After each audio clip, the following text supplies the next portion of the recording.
उत्तर प्रदेश में बीजेपी की जीत बहुत बड़ी जीत होगी। जीत के नायक होंगे प्रधानमंत्री नरेंद्र मोदी। उन्होंने बीजेपी के चुनाव प्रचार की कमान संभाली और वो 2.5 साल पुरानी मोदी लहर दोहराने में पिछले 9 महीने से लगे रहे। जनमन विशेष, मोदी की जीत के 10 मंत्र। 11 मार्च को जब चुनाव के नतीजे आएंगे, 2 दिन पहले ही होली मन जाएगी।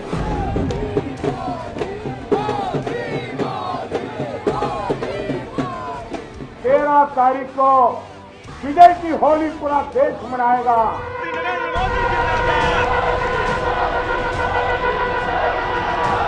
एग्जिट पोल के आंकड़े बता रहे हैं कि मोदी की मेहनत उत्तर प्रदेश में रंग ला रही है। यूपी का एग्जिट पोल देखिए, सबसे पहले 164 से 176 सीटें भारतीय जनता पार्टी को मिलती हुई दिखाई दे रही है, जबकि समाजवादी पार्टी को 156 से 169 सीटें। जबकि बात करें बीएसपी की तो तीसरे नंबर की पार्टी यहां पर बनती हुई बीएसपी नजर आ रही है। सिर्फ 60 से 72 सीटें बहन जी की पार्टी यानी कि मायावती को, जबकि अन्य के खाते में 2 से 6 सीटें जाती हुई दिखाई दे रही है।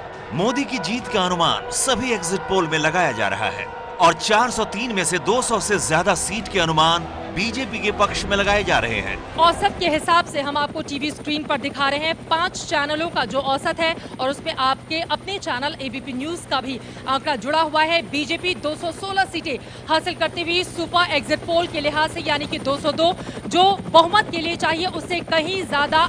अगर एग्जिट पोल नतीजों में बदलते हैं तो ये लोकसभा चुनाव के बाद पीएम मोदी की सबसे बड़ी जीत मानी जाएगी। आज हम आपको 10 ऐसी वजह बता रहे हैं जो मोदी की जीत की दहलीज तक लेकर आई।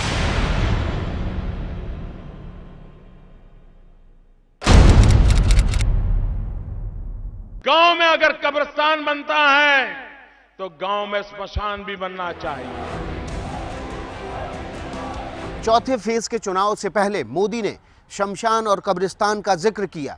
विरोधियों ने आरोप लगाया कि मोदी ध्रुवीकरण करने का प्रयास कर रहे हैं। अब एग्जिट पोल के नतीजे बता रहे हैं कि चौथे फेज में बीजेपी को सबसे ज्यादा वोट मिलते दिखाई दे रहे हैं। 3 फेजेस तक आपको बता दें समाजवादी पार्टी बीजेपी के मुकाबले आगे चल रही है। 36%। चौथे चरण में बता दें बीजेपी का वोट शेयर 27 से 33 सीटें बीजेपी को चौथे चरण में मिलने का अनुमान है। मुस्लिम वोटों के लिए समाजवादी पार्टी और बीएसपी आपस में ही लड़ती रही। समाजवादी पार्टी ने 57 तो बीएसपी ने 100 मुस्लिम उम्मीदवार उतारे। समाजवादी पार्टी यादव वोट और बीएसपी दलित वोट के भरोसे पहले से ही थी, लेकिन इन दोनों पार्टियों ने गैर यादव पिछड़ी जातियों के 32% पर खास ध्यान ही नहीं दिया। भारतीय जनता पार्टी ने इस गैर यादव पिछड़ी जातियों के 130 उम्मीदवार उतारकर इस वोट को अपनी तरफ करने की कोशिश की। वाराणसी के काशी विश्वनाथ मंदिर में असंतुष्ट नेता श्यामदेव राय चौधरी का हाथ पकड़कर ले रहे मोदी की ये तस्वीरें चर्चा में रही। दरअसल असंतुष्टों को मनाना बीजेपी के लिए बड़ी चुनौती रही। बिहार की हार से सबक लेते हुए प्रधानमंत्री नरेंद्र मोदी के निर्देश पर ही अमित शाह ने रूठे कार्यकर्ताओं को मनाने की कमान संभाली। कानपुर, लखनऊ, अमेठी, गोरखपुर और बनारस समेत कई शहरों में रात 10 बजे से लेकर सुबह 4 बजे तक अमित शाह ने बैठकें की और रूठे कार्यकर्ताओं को मनाने की कोशिश की। यूपी में मोदी सरकार का काम भी बोला।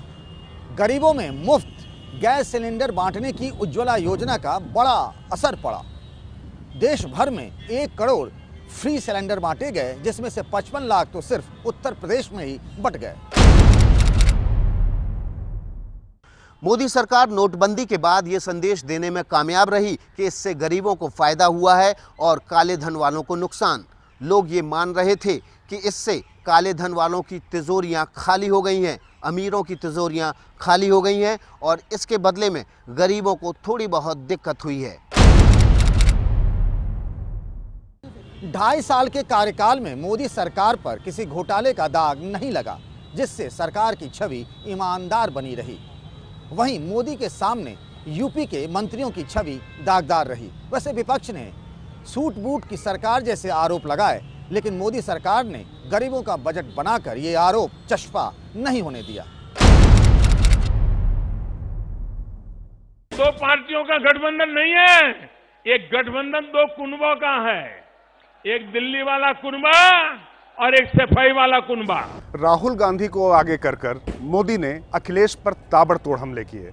उन्होंने इस दोस्ती को कुनबों का गठबंधन जोड़ा और यूपीए के भ्रष्टाचार से अखिलेश को जोड़ा इस तरीके से कि उत्तर प्रदेश में भ्रष्टाचार का मुद्दा भी काफी सरगर्म रहा।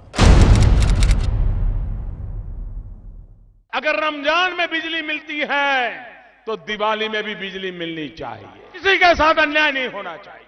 हमने आंकड़े दे दिए और हमने कहा कि जितना हम रमजान में बिजली देते थे उससे ज्यादा हमने दिवाली और होली पे बिजली देने का काम किया है। चाहे बिजली का मुद्दा हो या शमशान कब्रिस्तान, मोदी ने विरोधियों के लिए एजेंडा तय किया। अखिलेश यादव भी मोदी के एजेंडे पर अपने एजेंडे को भूल गए, काम बोलता रहा है, पीछे चला गया और वो वही बोलते रहे जो नरेंद्र मोदी चाहते थे। अंततः वही सुनाई दिया उत्तर प्रदेश चुनाव में जो नरेंद्र मोदी चाहते थे। मां बहनों को सुरक्षा मिलनी चाहिए कि नहीं मिलनी चाहिए? भाइयों बहनों, लोग कहते हैं यहाँ के पुलिस थाने वो समाजवादियों के दफ्तर बन गए हैं। समाजवादी सरकार में गुंडा राज के आरोपों को नरेंद्र मोदी ने हथियार बनाया और आंकड़े के जरिए अखिलेश सरकार पर हमला बोला। नरेंद्र मोदी ने जनता की नब्ज पकड़ ली और कानून व्यवस्था के मुद्दे को लेकर के अखिलेश यादव को बचाव में उतरना पड़ा। प्रधानमंत्री नरेंद्र मोदी ने सबसे ज्यादा वक्त अपने संसदीय क्षेत्र वाराणसी को दिया। उन्होंने वहां पर 3 दिन लगातार रुककर 3 रैलियां और 3 ही रोड शो किए, जबकि पूरे प्रदेश में उन्होंने 22 रैलियां की थीं। अगर इन 3 रैलियों को हटा दें तो उन्होंने 19 रैलियों के लिए 47 घंटे दिए, जबकि केवल वाराणसी में उन्होंने 32 घंटे बिताए। मंदिरों में दर्शन करके हिंदुत्व का मुद्दा हो या 3 तलाक पर स्टैंड लेना, मोदी ने यूपी के चुनाव की रणनीति पहले ही तय कर रखी थी।